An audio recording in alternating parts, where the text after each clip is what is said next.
Hilarious.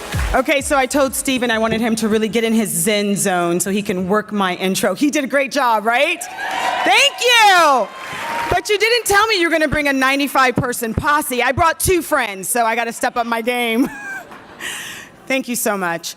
I'm gonna come over here and just give a little chat to you guys. It's beyond an honor, so I'm not gonna say that. I love that the theme is amplify, because every time I go on a red carpet, the first thing I do is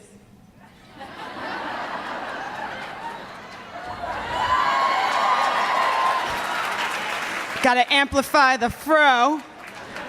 It's like my magical weapon up there. It's so awesome to be here. I love the tenets.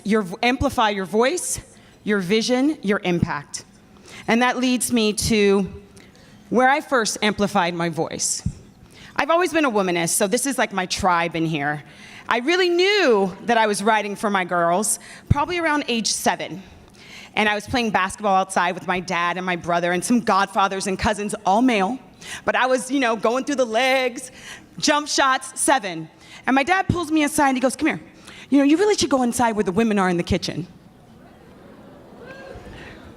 I could feel the fire in my feet, coming to my stomach, 7. What are you talking about, Dad? I'm a girl, I can do this just like you guys. I lost my mind. But it was a moment when I realized, oh, there's these preconceived notions, and I knew that for me, I wasn't gonna abide by any of them. I knew those were walls that didn't mean anything to me. I had places to go, and I was gonna dream big, and I was gonna get there. The first time I really amplified my voice, I just graduated from college. And I had a little in with Warner Brothers, and they had this PA program, production assistant program. It basically paid $5, but it was about the experience, and that's all that mattered. I graduated in the beginning of June. I didn't hear anything in June. I didn't hear anything in July. And I knew, because I'd done my research without Google, that shows started filming around August, middle of August. So I took my nerve, fueled by guts and naivete. I picked up the phone. Hi, it's Tanika Ray. Hi, it's very nice to talk to you on the phone. I'm really excited to be part of a show. I haven't heard all summer, and I know that the shows are starting to film. And I just kept talking and talking. I'd really like to be on a show and basically help the shows get even better. Did you have any position for me? The woman is rustling papers. She could care less about my passion. Heard her rustling because it's very analog at this time. She goes, well, there's one show left. I can hook you up with that job. You can call the production coordinator tomorrow. But look, no guarantees. I don't know how long this show's gonna last. It could be canceled in a week. That's fine, I don't care. I am really excited to work on the show. Because for me, I don't just jump off the cliff blindly. I knew that I was meant to be in television business, as little as probably 3. I could see myself, I envisioned it. But I knew that I didn't know how to get there.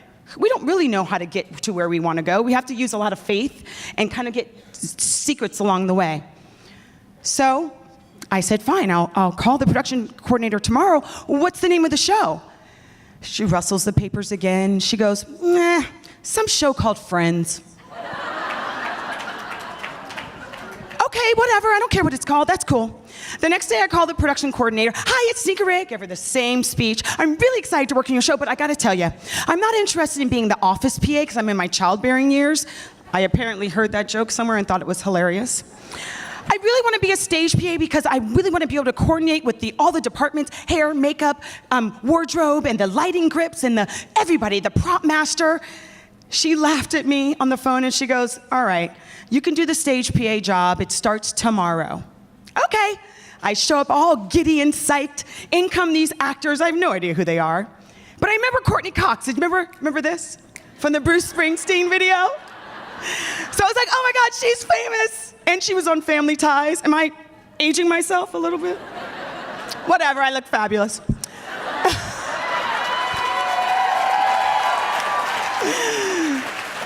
They come in and I'm super psyched, and then Jennifer Aniston walks in. I'm like, oh my God, I love her, she's cool. And I worked there for 1 whole year. Now mind you, I didn't have the vision yet. All I had was the voice. I spoke up. And all I could see, when you think about where you're walking to on your path, I could maybe see the middle of my front foot on the path to my destiny. But I was willing to walk in that direction anyway. I get on set, I work there as a stage PA, I ordered the actors lunch for a year.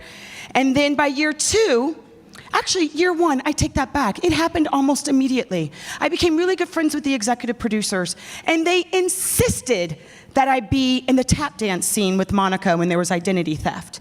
They insisted that I be in a party scene when they lost their AC and it was hot.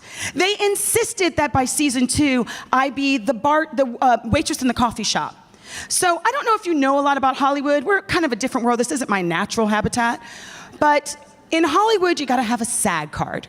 And the only way to get a SAG card is to work a SAG job. So it's almost impossible, but look at this. I just used my voice.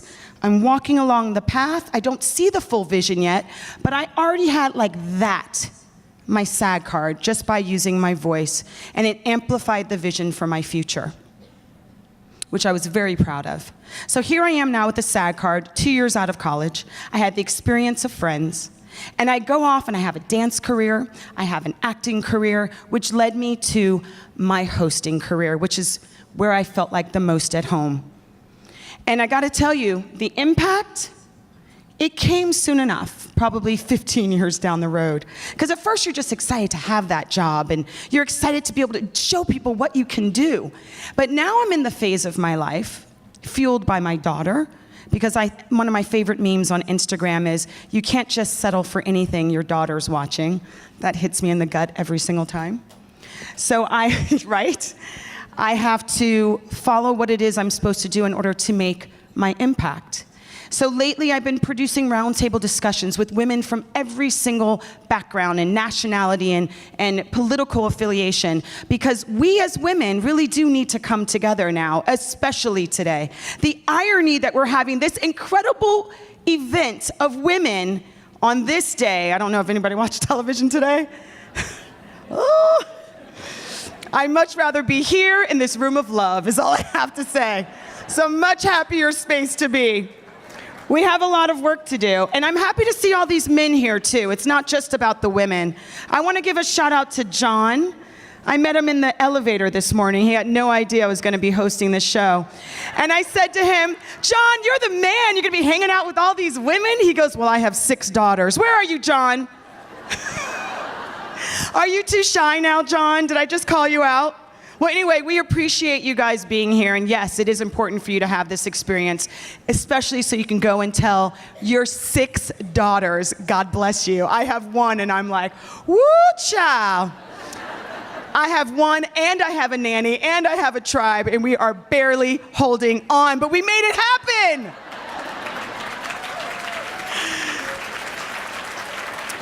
I'm super excited to hear all of your stories about how you guys have amplified your voice, your vision, and your impact. So now, let me get to the job that I was hired to do and get the show started. You ready for that? I want you guys to get a little bit more crunk than that. Are you ready for this? That's what I'm talking about. All right, here to present the awards for regional achievement are new Vice President of Regions, Community and Marketing, Julie Basil, and Vice Chair of Regions and Managing Director at Accenture, Beth Marion, with News Regional Development Manager, Christina Cole. Is Christina here? Christina!